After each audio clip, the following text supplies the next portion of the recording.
प्रत्येक मनुष्य के जीवन में बुरा वक्त आता है। जब बुरा वक्त आए तो हमें घबराना नहीं बल्कि उससे सबक लेना चाहिए, क्योंकि बुरे वक्त में ही अपने और पराये को परखा जा सकता है।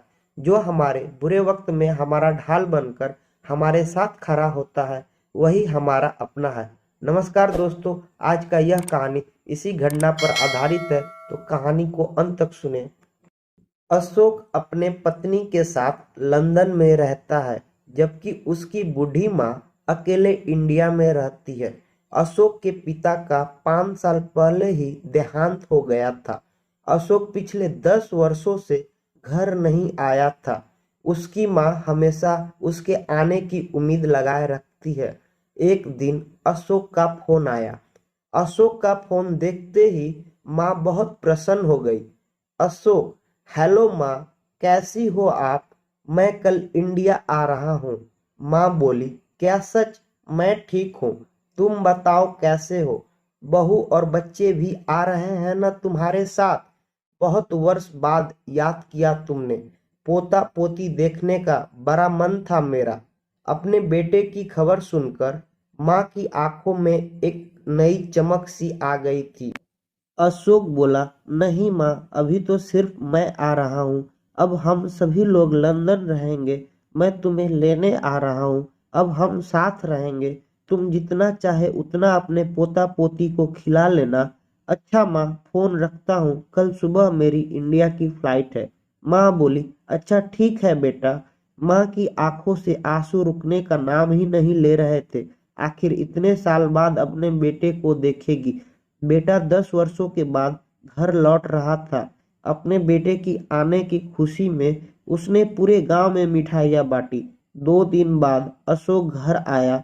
माँ ने उसे बहुत लाड प्यार किया। माँ अपने बेटे की मनपसंद का खाना बनाया। रात को खाना खाते समय अशोक ने माँ को बताया कि हमें जल्द ही वापस लंदन जाना है। उसे ज्यादा दिनों की छुट्टी नहीं मिली है।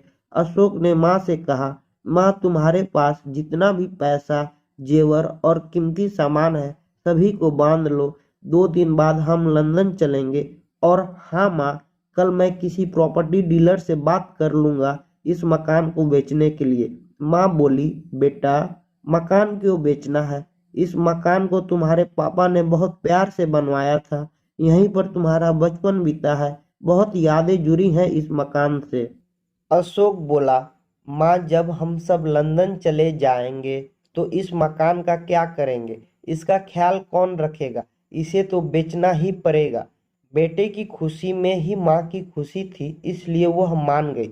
बेटे ने मकान को अच्छी कीमत पर बेच दिया और अब जेवर और सभी कीमती सामान को लेकर 2 दिन बाद लंदन जाने के लिए माँ बेटा दोनों एयरपोर्ट पहुंच गए। एयरपोर्ट पर अशोक ने माँ को एक कुर्सी पर बैठा दिया और कहा कि थोड़ी देर में टिकट और फ्लाइट के बारे में पूछकर आता हूँ। 2 घंटा बीत गया लेकिन अशोक नहीं आया।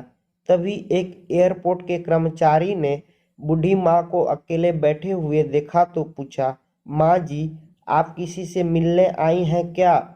माँ बोली, नहीं, मेरा बेटा अंदर टिकट और फ्लाइट के बारे में पूछने गया है। मैं उसका इंतजार कर रही हूँ। आज हम सब लंदन जा रहे हैं। कर्मचारी बोला, लेकिन अंदर तो कोई नहीं है और लंदन की फ्लाइट तो 1 घंटा पहले ही जा चुकी है। कर्मचारी ने उस बूढ़ी माँ से बेटे का नाम और पता पूछा और अंदर जाकर कुछ पूछताछ के बाद बाहर आया और माँ को बताया कि उनका बेटा तो लंदन जा चुका है। इतना सुनते ही माँ की आंखों से आंसू बहने लगी और वह समझ गई कि उसका बेटा उसको छोड़कर चला गया है। उस कर्मचारी ने कहा कि माँ जी, आप अपने घर लौट जाइए। बेचारी बूढ़ी माँ जाए तो फिर कहाँ जाए?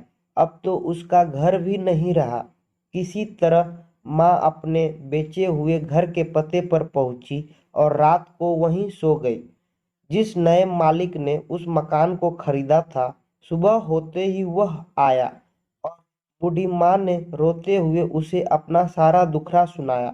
यह सुनकर मकान मालिक का दिल पसीज गया और उसने बूढ़ी माँ को एक कमरा रहने के लिए दे दिया।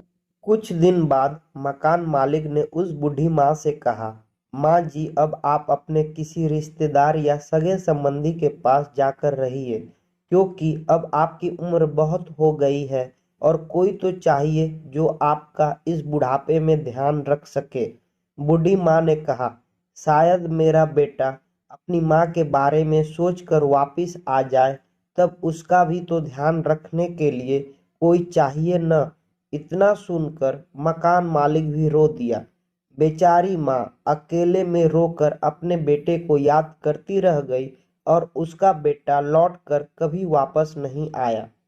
दोस्तों, जिंदगी में आगे बढ़ने के लिए अशोक ने अपनी माँ के साथ बहुत बुरा किया, लेकिन माँ तो माँ है, वो कभी भी अपने बेटे का बुरा नहीं सोच सकती। उसका प्यार हमेशा ऐसा ही बना रहेगा।